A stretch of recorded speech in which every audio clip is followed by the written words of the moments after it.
Ni te cuento, centenares de casos de políticos con un poder ilimitado que llevaron al continente europeo casi a la bancarrota y a la ruina, donde millones y millones de personas inocentes terminaron dando su vida por una causa absurda y ridícula que no iba a durar 1000 años, ni siquiera unos pocos años duró.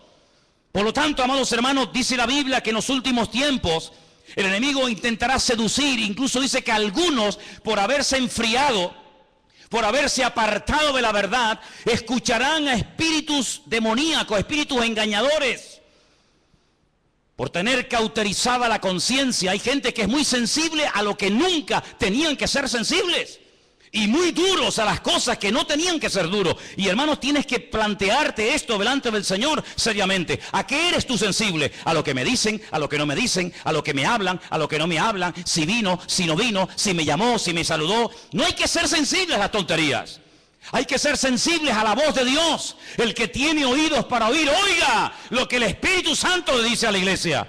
Hay que ser duros como piedras a las cosas de la carne, a cosas que ni me van ni me vienen. Pero hay que ser tremendamente sensibles y abiertos a la voz del Espíritu Santo hablando a la iglesia, porque como nunca antes en la historia, el Señor le está hablando a la iglesia en estos últimos tiempos. ¿Cuántos dicen amén? Y hay del creyente que no oiga a Dios. ¿Es que acaso Dios se ha quedado mudo? ¿Es que acaso el Señor no tiene nada que decir hoy en día al pueblo de Dios, cuando nunca en la historia han ocurrido cosas y están a punto de ocurrir otras tremendas? Cuando el mismo Señor Jesucristo le dijo a sus discípulos, os conviene que yo me vaya. Pero ¿qué actitud estáis desarrollando? ¿Pero qué os ocurre? ¿Por qué estáis tristes? Como si os fuera a dejar solos o huérfanos. ¿Pero qué estáis diciendo? Estáis fomentando, os estáis realimentando con una actitud de pobrecitos que nos quedamos solos. Eso no es de Dios. Eso no es de Dios, esa actitud. Os conviene que yo me vaya, aunque no lo entiendan, porque si yo no me voy, cosas nuevas no pueden venir. Se produciría en vuestra vida una dependencia casi diríamos que enfermiza, en el sentido de que no seríais capaces ni ir ni de aquí a la esquina. Pero tenéis que aprender a vivir, entre comillas, solos, enfrentaros a los problemas solos, organizar vuestro tiempo libre. Tenéis que comenzar a desarrollar un nuevo estilo de vida. Y sobre todas las cosas, cuando yo me vaya, yo a la diestra del Padre le rogaré a mi Padre para que os envíe al Consolador, para que esté con vosotros para siempre. Yo no puedo estar de momento con vosotros para siempre, pero cuando Él venga, y la pregunta es, ¿vino o no vino? ¿Vino el Consolador? ¿Vino el Espíritu Santo a la iglesia, a este mundo, sí o no? Pues dice, Él tomará de lo mío y Él os lo hará saber. Las cosas que han de venir, Él te las va a susurrar al oído. Porque dice la Biblia que las cosas ocultas, pues ahí están ocultas, pero las cosas reveladas son para nosotros, sus siervos, los que creemos en Él y le honramos con todo el corazón. ¿Cuántos dicen amén? Así que para nosotros la Biblia no es como para el mundo un libro más, papel y tinta, muy interesante, sino que para nosotros la Biblia es un libro vivo a través del cual Dios nos habla. Pero esta palabra, esta letra negra en hojas blancas, tiene que cobrar vida cuando viene el Espíritu que la inspiró. Y entonces Él nos recuerda las cosas, Él nos ilumina el camino, Él toma de Cristo y lo glorifica en nuestra vida. A eso tenemos que ser sensibles. Pero si entramos en un círculo de religiosidad, si no hay una renovación espiritual, si no hay un crecimiento, si hay una vida rutinaria, monótona, tú no te vas a enterar de nada. Pero dice la palabra del Señor que no solamente tenemos que acordarnos de su palabra. Fijaros en el versículo 4, dice, acordaos de la ley de Moisés. En otras palabras, hay que echar un ojo al pasado, a lo que se dijo, a lo que se escribió, a lo que se profetizó, a lo que se reveló. Pero también dice en el versículo 5, pero yo os envío al profeta Elías. Es decir, con un ojo miramos atrás a lo escrito y con un ojo miramos adelante a lo que está a punto de cumplirse. Hay gente que solamente mira atrás. Hay gente que solamente mira al pasado. Incluso algunos, cuando van a dar algún testimonio, te cuentan un testimonio de hace 10 años. Que está bien, gloria a Dios, lo que el Señor hizo en tu vida hace 10 años. Me parece muy bonito. Pero ¿y hoy? ¿Hoy? ¿Tienes algo nuevo que contar? O cuando te pida un testimonio vas a subir aquí y me vas a contar cómo te convertiste y cómo Dios te sanó y cómo Dios te liberó hace 40 años. Y ahora ya tienes 40 años más y no hay novedad, no hay renuevo en tu vida. No, mirar atrás a lo que se escribió, mirar a mi siervo, mirar a las profecías, pero no se olviden que también hay que mirar adelante, a lo que viene. ¿Cuántos dicen amén? Y nosotros vamos a ser una generación que vamos a ver cosas que ninguna generación de la historia vio. Porque la Biblia dice que las cosas que ninguno vio, las cosas que ninguno oyó, son las que las verán y las experimentarán aquellas personas que aman al Señor. ¿Pero en qué estás metido tú? ¿Estudias la palabra? ¿Le preguntas cosas al Señor? ¿Le pides detalles? ¿Le pides información al Señor? Hermanos, cuando se captura a un soldado enemigo, se le interroga, se le saca información. ¿Dónde están los aviones? Dime, ¿dónde están las tropas? ¿Por dónde van a atacar? ¿Cuántos sois? ¿Cómo se llaman vuestros generales? ¿Qué planes tenéis? ¿Qué proyectos tenéis? ¿Qué día pensabais atacar? ¿Por tierra, por mar, por aire? Se le saca información. Nosotros tenemos la mejor fuente de información que jamás ser humano podría tener en esta vida, y es la fuente genuina, la fuente verdadera, y es la fuente de nuestro Dios, el que nos revela la verdad, el que nos muestra el camino. Lámpara es a mis pies tu palabra y lumbrera mi camino.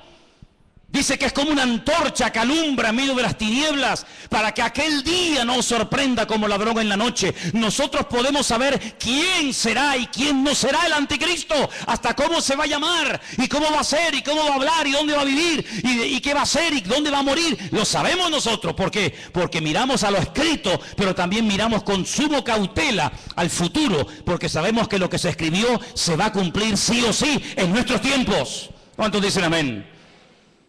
Pero si gastas más tiempo en ver Supervivientes, El Gran Hermano y todas esas sandeces y estupideces que tienen a la gente atontada, incluso a muchos de ustedes que los tienen atontados, perdidos, que os sabéis el nombre de todos los golfos y golfas de este país, que no han pegado un palo al agua en la vida, que viven del cuento, de plató en plató, de mentira en mentira, de engaño en engaño, que no han hecho nada, ni han estudiado, ni han trabajado, sino que se acostaron con uno y viven de lo que del pecado que hicieron. Si solamente dedicáis tiempo a eso y no a la palabra de Dios, aquel día muchos de ustedes les va a sorprender como ladrón en la noche.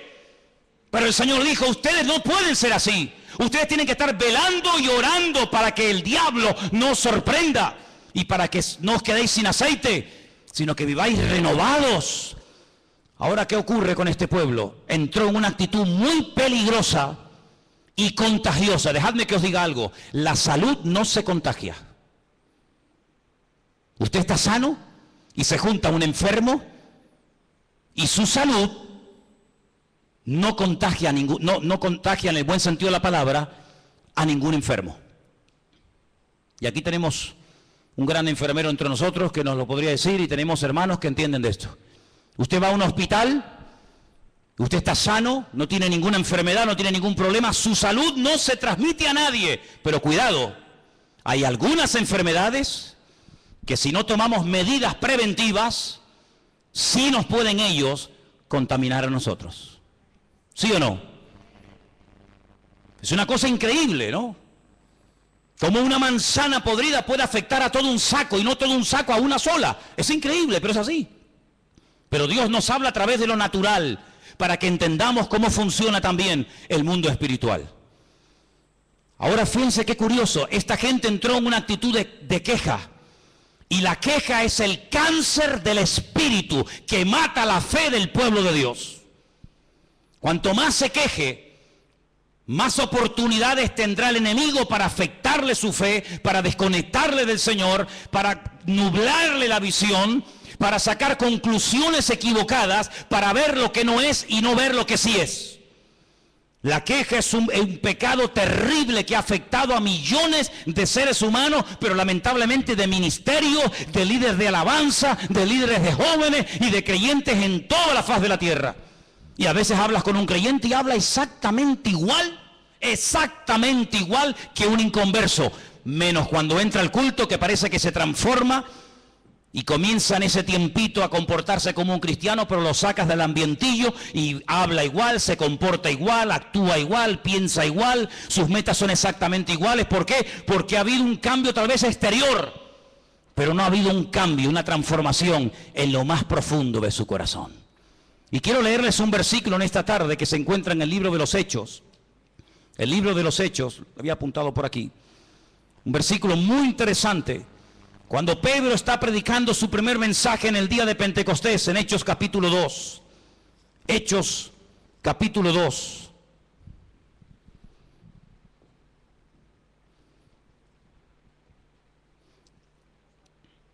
¿Lo tienen, hermanos?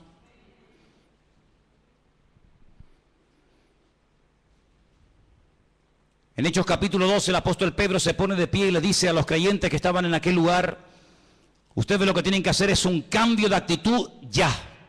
Versículo 38. Pedro les dijo: arrepentíos y bautícese cada uno de vosotros en el nombre del Señor Jesús para el perdón de vuestros pecados y recibiréis el don del Espíritu Santo. El apóstol Pedro llama a aquellos judíos que han subido a Jerusalén a celebrar las fiestas, en este caso la fiesta de Pentecostés o de Shavuot, los llama al arrepentimiento. Ahora, no había subido una multitud de paganos, de idólatras de todas las naciones de la tierra para ir al templo de Jerusalén a adorar al Dios vivo, no. Habían subido multitudes, miles y miles de personas, familias enteras, habían ido a Jerusalén para adorar al Dios vivo. Luego eran creyentes, no eran paganos, no eran idólatras, eran personas que viajaban de España, de Italia, de Grecia, de Babilonia, de Irán, de África, de todas partes del mundo, días, semanas enteras para ir a Jerusalén a adorar a Dios. Y a esas multitudes que iban cargados con sus ofrendas, con sus diezmos, a esas multitudes Pedro les dice: arrepentíos. En otras palabras, no solamente el arrepentimiento es para el inconverso, para el que practica la idolatría, para el que practica el pecado, sino que también el arrepentimiento, el cambio de vida, también es para el creyente y para el Hijo de Dios. ¿Cuántos dicen amén? Cada día tenemos que arrepentirnos de algo. Tenemos que arrepentirnos cada día siempre de algo, siempre y cuando te mires al espejo del Señor. Claro, si te miras en el espejo de otro que vive peor que tú eres un fuera serie. Pero si nos ponemos delante de la presencia del Señor, cada día nos damos cuenta de que hay algo en lo que tenemos que cambiar, algo que tenemos que dejar atrás, una renovación, una transformación. Y por eso Pedro los llama al arrepentimiento, por eso Pedro los confronta. Y más adelante, si siguiéramos leyendo su mensaje, dice que le dice a la multitud que el Señor está como retenido en el cielo hasta el tiempo de la restauración de todas las cosas. Y ahora, volviendo a Malaquías, nos encontramos que el Señor les dice al pueblo: cuando yo envíe a mi siervo a predicarles, dice en el versículo 2: vosotros los que teméis mi nombre, nacerá el sol de justicia, en sus alas traerá salvación. Esa palabra es la palabra marpé, que viene de un verbo hebreo que es rafá, que significa curación o sanidad. Así que realmente, más que salvación, porque la salvación no la tiene que traer el Señor, porque ya está aquí, ya hemos sido salvos por medio de la fe, dice la Biblia. Pero cuando el Señor viene, dice que viene a traer sanidad, viene a traer restauración. Y hay muchas personas que han nacido de nuevo, digamos que son salvas, pero están enfermas. Están enfermos en su alma. Por eso no pueden alabar a Dios, aunque sean cristianos. No pueden alabar a Dios, porque su alma está encarcelada. Y esa es una sensación que David experimentó un tiempo de su vida. No siempre, pero un tiempo de su vida. Él llegó a escribir en uno de sus muchos salmos: Señor, saca mi alma de la cárcel para que pueda alabar tu nombre. El rey David, el dulce cantor de Israel, el hombre más cerca del corazón de Dios, le pide a Dios: saca mi alma de la cárcel porque no te puedo alabar. Devuélveme el gozo de la salvación, que lo tuve pero lo he perdido. Renueva en mí un espíritu noble, un espíritu recto. Y cuando hagas esa obra transformadora en mi vida, cuando restaures mi alma, entonces los inconversos te conocerán y podré publicar las virtudes de aquel Dios que me llamó y me transformó. Hay tanta gente enferma en las iglesias, tanta gente enferma de recuerdos. Personas que sufrieron una herida hace montones de años y no se dejaron sanar. Personas que en la intimidad viven como inconversos y se llaman cristianos. Le dijo una vez el Señor a través de su siervo a una de las iglesias del Apocalipsis: tenéis nombre de que vivís y estáis muertos. Usaban un nombre que no hacía referencia a la situación real de la congregación y a la situación real de su vida. ¿Cómo se sabe si usted está vivo realmente? Primero, hay un deseo tremendo de alabar a Dios constante y permanentemente, ¿sí o no? ¿No se acuerda usted cuando comenzó a conquistar a su mujer? ¿Eras tan seco como eres hoy en día? ¿Eres tan antipático como a veces eres? ¿O tan frío, o tan no sé qué? ¿A que no? Ay, amigo. Le voy a pedir un día a las hermanas que traigan las poesías que tu marido te escribía antes de casarte contigo. Elena guarda todas las cartas, ni se te ocurra traer una, ¿eh? Elena tiene montañas de cartas que yo le escribía desde el ejército cuando estaba. Las cosas que uno decía para conquistar a esa mujer, ¿verdad? Uno no sé de dónde sacaba ese ramalazo de Gustavo Adolfo Bécquer, no sé de dónde sacaba uno eso. Después ya se acabó todo eso. Se acabó todo eso. Qué tremendo, ¿no?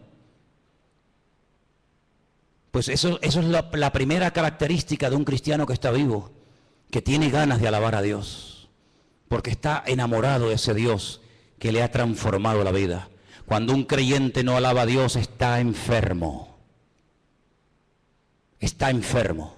Si usted no tiene ganas de alabar a Dios, tu amor hacia Él se ha apagado. Si tú ya no tienes ganas de decirle nada a tu esposa o a tu marido, es que tú ya no lo amas como al principio. Ya para ti el vivir o el convivir con él ya es como una especie de, bueno, esto es lo que hay. Sin embargo, en la Biblia nos llama a una renovación constante y permanente. Vivir con un hombre, vivir con una mujer a la cual no amas y del cual no estás enamorado, tiene que ser una tortura. Hasta asco te tiene que dar que te ponga la mano encima. Estar al lado de un hombre, dormir al lado de un hombre y de una mujer que no amas cuando tu corazón no está con ella o cuando tu corazón no está con él, tiene que ser una tortura terrible. No ves la hora de salir de esa casa. Siempre hay algo que te atrae más que estar en casa. ¿Por qué? Porque no quieres estar con ese hombre, porque no quieres estar con esa persona. Cualquier cosa te atrae. Sin embargo, cuando estás enamorado de él o de ella, ay amigo, las horas son segundos, ¿a que sí? Pero cuando no hay amor, los segundos te parecen eternidad. Eso es lo que pasa con el Señor. Lo segundo que pasa cuando uno está enamorado del Señor es que le quiere hablar a todo el mundo de lo que tú tienes. Al amigo, al vecino, al compañero de trabajo, al primo, al cuñado, al de arriba, al de abajo, a todo el mundo. ¿Por qué? Porque quieres como que todo el mundo ame y sirva al Señor como tú lo estás haciendo. Pero cuando una persona no le habla a nadie del Señor, es porque no está orgulloso y no quiere presumir del Señor que tiene. ¿No tienes nada que decir? ¿Qué le voy a contar yo a mi vecino de Dios si yo ni siquiera le conozco? ¿Qué le voy yo a hablar a mi vecino del amor a Dios cuando yo ya ni le amo tanto, ni le alabo, ni le adoro? Es otra característica. Y podríamos hablar de muchas. Por eso el Señor le dice, mira, lo que a ustedes hace falta es una renovación espiritual. Y entonces dice que les enviaría al profeta Elías. Y ahí se produciría una restauración en el seno de la familia. Lean conmigo el versículo 5. 4:5 de Malaquías. He aquí, yo os envío al profeta, ¿qué dice? Elías, antes de que venga el día del Señor grande y terrible. ¿Saben que hasta el día de hoy Israel está esperando a Elías? En todas las sinagogas del mundo, en todas. Hay una silla muy bonita, enorme, en la cual nadie se sienta. Algunas veces la forran hasta con plástico para que no se eche a perder, ni se manche, ni se ensucie. Y cuando preguntas, esta silla tan grande, tan diferente a todas las demás, ¿esto qué es? Te dicen, esta es la silla donde se sentará el profeta Elías cuando venga. Y dice la Biblia que una de las cosas que haría Elías sería hacer volver el corazón de los padres hacia los hijos y el corazón de los hijos hacia los padres. Esa es una reconciliación de generaciones. Una reconciliación entre el pasado y el presente. Una reconciliación en la familia. Qué triste cuando a veces se han dividido iglesias y unos miembros de una familia están en una congregación y otros miembros de la misma familia están en otra congregación. Y salen el domingo de la casa y unos se van con papá a un culto Y otros se van con mamá o con el primo, con el tío, yo qué sé, se van a otra iglesia. ¡Qué terrible! ¡Qué terrible que ni siquiera son capaces los miembros de una misma familia ir a un mismo lugar a alabar al Señor! El Evangelio, en vez de unirlos, los ha separado. El Evangelio, en vez de poner amor entre ellos, ha puesto un distanciamiento que aunque viven bajo el mismo techo y comen en la misma cama, o en la misma mesa y duermen en la misma cama, hay un abismo entre ellos. Y el Señor sabe que una familia dividida es una familia que no tiene nada que aportar a una congregación. Porque nosotros somos en la iglesia un conjunto de familias que no venimos aquí solamente a recibir, sino venimos a dar. ¿Pero a dar qué? Si no tenemos nada para dar, ¿qué es lo que vamos a dar? Por eso, qué gran diferencia entre la filosofía de vida del judío en el tiempo del templo y la filosofía de vida de los creyentes hoy en día en esta era del Evangelio de la Gracia. El judío iba al templo a dar, el judío viajaba días, semanas para ir al templo a dar, para ir al templo a adorar. El creyente viene al templo generalmente para recibir, a ver de qué nos va a predicar hoy el pastor. A ver quién va a predicar hoy, a ver cómo está el culto hoy. Y entonces depende de cómo ha ido el culto, depende de cómo ha ido el mensaje, te afectará para bien o para mal el resto de la semana. Y eso es algo que tenemos que corregir inmediatamente. ¿A ti qué más te da quién predique o quién no predique el domingo? Y si predicó bien o predicó mal. Nosotros no venimos para ver a un hombre, nosotros no venimos para escuchar a una persona, nosotros venimos para traerle alabanza, para traerle gloria, para traerle todo lo que tengo en mi vida a nuestro Dios. Y si todos viniéramos para dar, no nos preocuparía ningún detalle que no haya salido como nosotros creíamos que tenía que haber salido, porque no vinimos a eso, no vinimos a cuestionar, vinimos a dar honra y alabanza al Señor. ¿Cuántos dicen amén? Algunos dirán, bueno, esto que vas a decir ahora no es aplicable. Ya vas a ver que sí, es muy aplicable. El Señor un día se paró, dice, para ver cómo la gente venía al templo a ofrendar. Y al final de todo se reúne con sus discípulos y les revela algo tremendo. Y les dice, ¿sabéis? La cantidad de gente que ha pasado por el alfolí trayendo sus ofrendas y sus diezmos, ¿sabéis? De toda la multitud, ¿quién ha dado más? Los discípulos no contestaron, tal vez tuvieron miedo de dar una respuesta equivocada. El Señor le dijo, esta mujer, la viuda, que ni siquiera la Biblia nos dice cómo se llamaba, esta es la que más ha dado. Unas moneditas. Pero ¿sabes qué? Todos estos que han pasado antes que ella han dado de las sobras. Y cuando uno da algo que le sobra, tú no estás dando nada. Si tú tienes ropa que ya no usas en tu casa y la das al rastro, tú no estás dando nada, tú te estás desprendiendo de lo que ya no te gusta ni lo que ya no quieres usar. Dar es cuando dice mi mejor traje, mi mejor corbata, mi mejor pantalón, mi mejor lo que sea, yo lo doy a un hermano ahí donde te duele, porque estás dando lo que te gusta, lo que amas, lo que aprecias. Pero dar ropa vieja, dar ropa que está sucia, dar ropa que es del año catapum, dar ropa que te da vergüenza ponértela, tú no estás dando nada. Te estamos haciendo un favor nosotros con sacarte la basura que ya no te quieres poner. Y encima después presume de, no, yo he dado. ¿Tú qué has dado? Tú no has dado nada. Esta es la que ha dado, porque estos han dado de las sobras. Y mientras des de lo que te sobra, no estás dando. Pero esta ha dado todo cuanto tenía. Así que el Señor no solamente ve cómo damos, sino por qué damos y cómo damos. La actitud de esta mujer es la que le tocó el corazón al Señor y no la de todos aquellos religiosos que de cara a la galería presumían de que habían dado, pero sin embargo ella dio, dice, de una forma que impactó el corazón del Señor. ¿Cuántos dicen amén? Esa es la actitud con la que tú tienes que vivir, y yo y todos y cada uno de nosotros, de sacrificarnos y de esforzarnos por el reino. Qué poco sacrificio hoy en día hay en el pueblo de Dios, qué pocos sacrificados hoy en día se ven en las iglesias a la hora de servir al Señor. Qué poco sacrificio hay a veces en nuestra vida. Cuántas excusas ponemos a la hora de no, es que no puedo, es que tal, es que cual. Cuántas cosas ponemos, ¿verdad? Siempre como excusas para no esforzarnos por el reino del Señor. El próximo mes cumpliremos 14 años, ¿no? Aquí. Este mes de mayo cumplimos aquí 14 años. 14 años que se dice pronto. Sin el esfuerzo sin el apoyo de un remanente fiel que siempre ha habido, hubiera sido prácticamente imposible llegar a este punto. Los que vienen y van, los que hoy en día los ves aquí saltando y brincando y la semana que viene ni sabes si vendrán. Una iglesia no se sostiene de esa manera, pero cuando hay hombres y mujeres fieles que preguntan, oye, ¿cómo va la obra? Oye, ¿hace falta algo? ¿Hay algún necesitado entre nosotros? ¿Hay alguna carencia? Con ese tipo de personas, con ese tipo de actitud, es con el que se sustenta la obra, con el que se mantiene la fidelidad de una congregación. Y podemos decir, 14 años hemos estado aquí. ¿Por qué? Porque ha habido gente fiel, que a veces se ha sacrificado y le ha dado al Señor lo que saben que tenían que haberle dado. ¿Cuántos dicen amén? El profeta Elías, sabemos que era Juan el Bautista.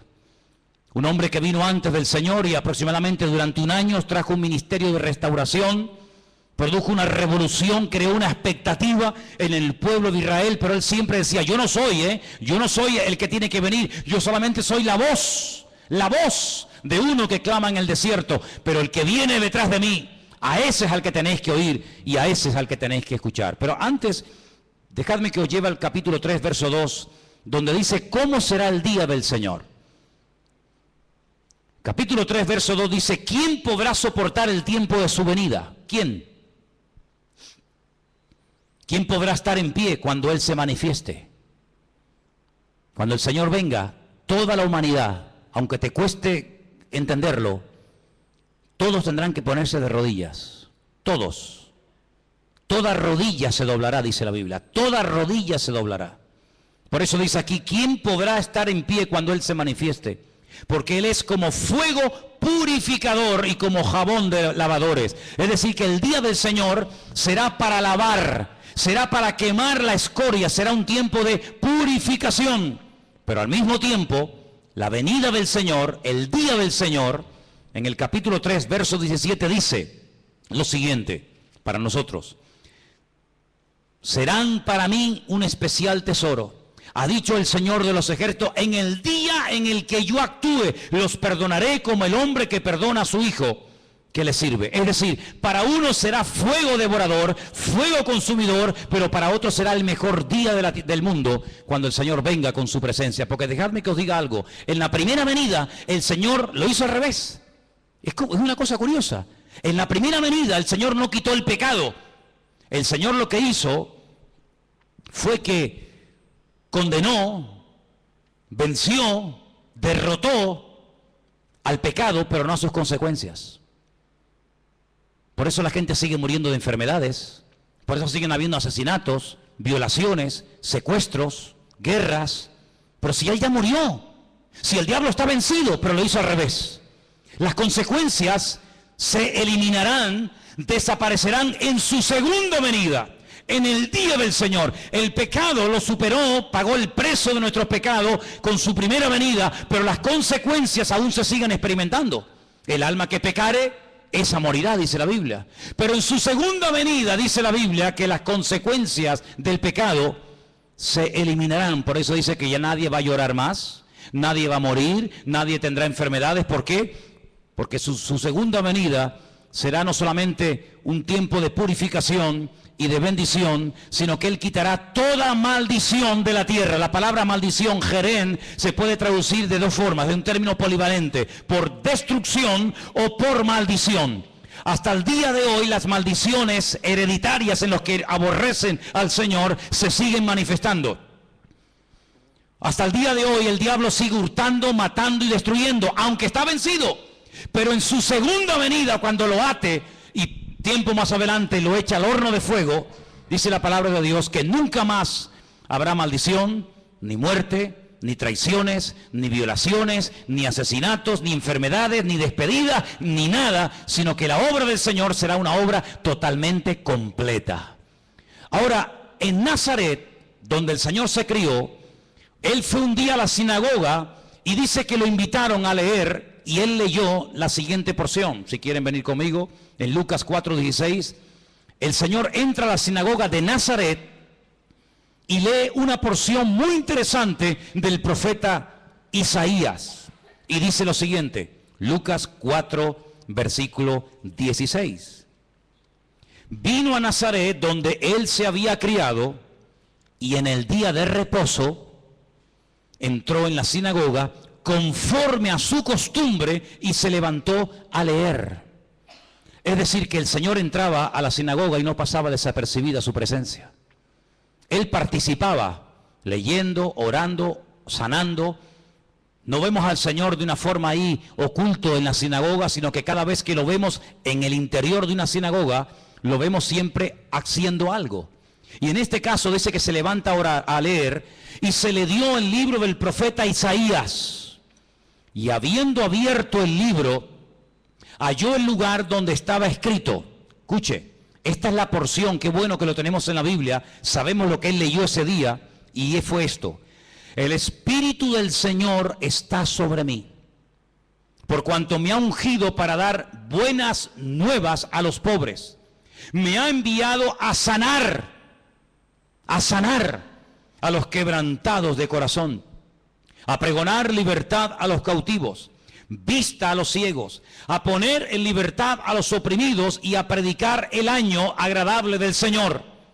Enrollando el libro se lo dio al ministro y se sentó, y los ojos de todos en la sinagoga estaban fijos en él. Comenzó a decirles: hoy se ha cumplido esta escritura delante de todos vosotros. Esa escritura que el Señor leyó se encuentra en el libro del profeta Isaías, capítulo 61. Cuando lleguen a casa, buscan Isaías 61, versículo 1 y versículo 2. Y se van a dar cuenta de que el Señor hizo algo muy interesante, que generalmente no se suele hacer. Cuando yo le pido a un hermano, a alguien que suba aquí a traer una lectura, el hermano lee los versículos completos. Nunca ningún hermano subirá a la plataforma y leerá los versículos, digamos, como cortados. Bueno, leo desde aquí hasta aquí, pero el resto del versículo no lo leo. El Señor sí lo hizo. Si ustedes después comprueban en casa, la lectura que él lee de Isaías 61, él la corta. No termina así. No termina así el versículo que él está leyendo. No termina diciendo a predicar el año agradable del Señor, sino que dice más, pero a propósito paró. Y el resto no lo leyó. Y cuando él se siente, la gente se le queda mirando como diciendo: pero ¿por qué ha leído así? ¿Por qué ha cortado? ¿Por qué ha mutilado el texto? Y se le quedan mirando. Él se levanta y dice: ¿sabéis una cosa? Esto que acabo de leer, esta porción que acabo de leer, se ha cumplido hoy delante de todos vosotros. Es decir, él te está diciendo que en su primera venida, en su primera manifestación visible, lo que él acaba de leer iba a ser la tónica, lo normal en su ministerio: libertad, sanidad, predicación del evangelio en las calles, sanar a los quebrantados de corazón, etcétera, etcétera. Pero la otra parte no tenía que ver con su primera venida, sino con su segunda venida, y es de la cual está hablando el profeta Malaquías. Luego nosotros creemos, y es muy claro en la palabra, que el Mesías vendría dos veces.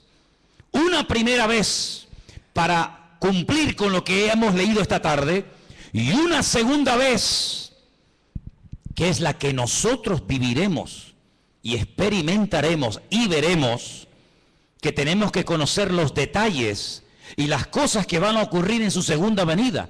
Porque si yo en esta tarde les preguntara a muchos de ustedes: decidme cosas que ocurrieron durante la primera manifestación visible del Señor, cosas que hacía, cosas que se producían, todos estáis puestos en el tema. Uno me dirán: pues sanaba a los ciegos, echaba fuera a los demonios, multiplicaba los panes y los peces, convertía el agua en vino, multiplicaba... Bien, pero la segunda venida es la que a nosotros nos va a afectar directamente. Nosotros no estuvimos en su primera venida, no lo vimos, no estábamos allí. Creemos por fe lo que otras personas vieron y que escribieron y nos ha llegado hasta nosotros. Y creemos a pie juntillas que los testigos oculares de su primera venida, lo que vieron y lo que experimentaron, lo transmitieron fielmente hasta nuestros días. Amén, hermanos. Pero allí no estuvimos. Yo no escuché de labios de Cristo el sermón del monte. Yo no vi cómo sanaba al ciego poniéndole barra en los ojos y mandándolo a lavarse al estanque de Siloé. Yo no lo vi cuando entró en el estanque de Betesda y le dijo a aquel paralítico: levántate, toma tu lecho y anda. Yo no estaba en la barca y lo vi caminando por encima de las aguas. No estuve en el monte de la Calavera viendo cómo lo clavaban. Y no estuve en el día de Pentecostés viendo aquella multitud recibiendo el poder del Espíritu Santo. No estuvo allí. Nosotros creemos en todos esos detalles porque creemos que los que lo vieron y lo experimentaron, lo transmitieron no solamente oralmente, sino por la Escritura. Pero amados hermanos, a nosotros sí nos va a afectar la manifestación del anticristo. A nosotros sí nos va a afectar la coalición de naciones paganas, coaliciones de naciones, ¿verdad? Que entre ellas se llevaban como el perro y el gato, pero que se van a unir para ir a atacar al pueblo de Israel. Nosotros tenemos que conocer los detalles de su segunda manifestación. ¿Para qué? Para que aquel día no nos sorprendan las cosas. Porque tenemos que partir de la base, y Malaquías lo deja bien claro, que el que controla la historia, el que pone y el que quita, el que abre y el que cierra, el que mueve a las naciones y a los dirigentes del mundo, es el Dios soberano de toda la tierra. ¿Cuántos dicen amén? Así que los que van a ganar en las próximas elecciones y los que van a estar gobernando este país, alcaldes, diputados o lo que sea, no es porque ellos hayan ganado, sino es porque Dios ha permitido que esos que ni siquiera saben ahora quiénes van a ser, son los que Dios va a permitir. No es que esté de acuerdo, pero son los que Dios va a permitir que durante un tiempo gobiernen este país. ¿Quién fue el que permitió que volviera otra vez a ganar el mismo presidente en Israel, Benjamín Netanyahu?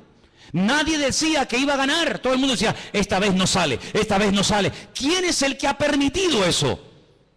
El Dios Todopoderoso, el que controla los movimientos de las naciones.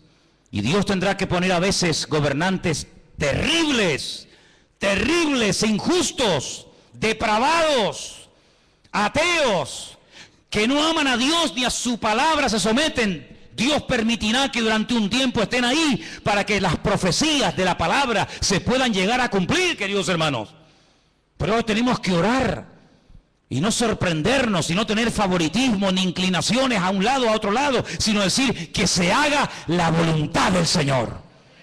Conozco gente que se ha ido al muro de los lamentos en Jerusalén y se han puesto a orar para que no venga el anticristo. Y creen que no va a venir porque ellos han orado. Y yo si tuviera que decirles y ser sincero, les diría, yo oraría todo lo contrario, que venga ya. Porque hasta que no venga no podrá venir el Señor. Así que, amados, ese concepto de esto es bueno y esto es malo, es que tú no has entendido nada. En Dios no hay nada malo. En Dios todo es perfecto y todo sale según el plan y según el diseño de Dios. ¿Quién le puso a Augusto César que censara a todo el mundo en su época? ¿Asunto de qué? Amigo, pero es que sus padres vivían muy lejos de Belén de Judea. ¿Y qué va a mover a una mujer embarazada del norte de Israel, ir hasta casi hasta el sur? ¿A qué? Porque tienes que ir, porque el rey Augusto César así lo ha decretado. Y tuvo que haber un Poncio Pilato que no se apiadara lo más mínimo del Señor, y aunque reconociera que era un ser inocente, que no merecía aquella paliza que le estaban dando y aquella muerte terrible que experimentaría, Dios permitió que hubiera un Poncio Pilato, porque si no hubiera un Poncio Pilato, Jesús no hubiera muerto. Y Dios tuvo que permitir un Nerón, y Dios tuvo que permitir tantas cosas a lo largo de la historia, como tendrá que permitir que se levante un falso profeta y un falso Mesías. ¿Para qué? Para que las profecías se cumplan. Y los maduros, los que tienen una visión del reino, los que ven en el horizonte el mundo espiritual, van a reconocer que los últimos tiempos serán tiempos de cambios. Tiempos donde la única seguridad que tendremos es la seguridad que nos produce Él y su palabra a través de sus promesas. ¿Cuántos dicen amén? Así que la confianza no está puesta en este o en aquel. La confianza del creyente tiene que estar puesta en el Señor. ¿Cuántos dicen amén? Por eso, amados hermanos, cuando los judíos en las sinagogas leen el último capítulo de Malaquías, no lo terminan con la palabra jerén o maldición, sino que vuelven otra vez a leer el versículo 5, diciendo que el profeta Elías vendría. Pero ¿sabéis qué, hermanos? Cuando alguien espera que ocurra algo y no se produce, dice que se convierte en un tormento al corazón. Es decir, si tú esperas algo de tu padre, de tu madre, de tu hijo, de un hermano o de un amigo y no lo recibes, te sientes mal. Y por eso ellos, amados hermanos, esperan que venga el Elías. ¿Y sabes qué? Elías no vendrá otra vez, porque Jesús dijo, si queréis recibirlo, el Elías que había de venir, ya vino. Así que tenemos que abrir nuestros ojos y pedirle al Señor en estos últimos tiempos, Señor, danos discernimiento espiritual. Abre nuestros ojos para que detrás de ese chico, detrás de ese político, detrás de ese alcalde, detrás de ese gobernador, veamos tu plan y tu proyecto. Porque les digo algo, los tiempos se acortan y Dios ya tiene muchas ganas de mandar a su Hijo para llevarnos con Él a su presencia por la eternidad. El apóstol Juan terminó su libro en la isla de Patmos diciendo, ven ya, Señor, ven ya, Señor, ven ya, Señor. Ya han muerto todos mis compañeros, ya han muerto miles de hermanos, ven pronto, Señor Jesús. Pero dice la Escritura que Él no retarda su promesa como algunos la tienen por tardanza, sino que Él es paciente y misericordioso, dando oportunidad tras oportunidad para que aquellos que aún no han cambiado, que no se han arrepentido y que no han decidido seguir al Señor, tengan cada día una oportunidad de poder hacerlo. Cierra tus ojos ahí donde estás. Ahí donde estás. Yo te hago una pregunta en esta tarde. Y la pregunta es muy clara y muy directa. ¿Te estás preparando para la venida del Señor? ¿Te estás preparando espiritualmente?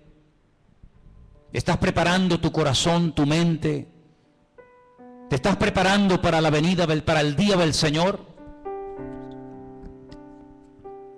Porque si no te estás preparando para su venida, entonces, ¿para qué te estás preparando? ¿Es que acaso hay algo más importante? ¿Es que tienes tú otros planes diferentes a los que Él tiene para ti? Esa es la cruda realidad de muchos creyentes hoy en día, que tienen sus propios planes, sus propios proyectos personales, y por eso las cosas del reino no les entusiasman. Y como dijo alguien, donde no hay entusiasmo por la obra de Dios, no se puede esperar bendición. Donde hay bendición es donde creamos una atmósfera, una expectativa de querer recibir el toque de Dios. Así que, amados hermanos, vamos a prepararnos. Vamos a dedicar un poquito más de tiempo a nuestro Dios. Es tremendo que en el siglo XXI todavía tengan que haber pastores que a los cristianos, a los ungidos, les tengan que decir, con lo que está cayendo, orar un poquito más, hijos. Congregaros un poquito más. En pleno siglo XXI, que todavía se tengan que predicar este tipo de mensajes, es algo increíble.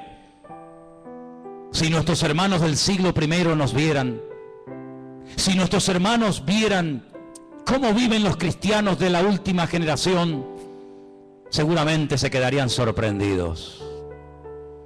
Porque ellos hasta se saludaban con el Maranata. Él viene, Él viene. Y nosotros ya muchas veces ni el famoso Dios te bendiga, hermano, ni siquiera algunos lo saludan o lo usan. El paz, shalom, bendiciones, ya en algunos ya ni existe esa expresión, sino que las típicas preguntas, ¿cómo estás? ¿Ya tienes trabajo?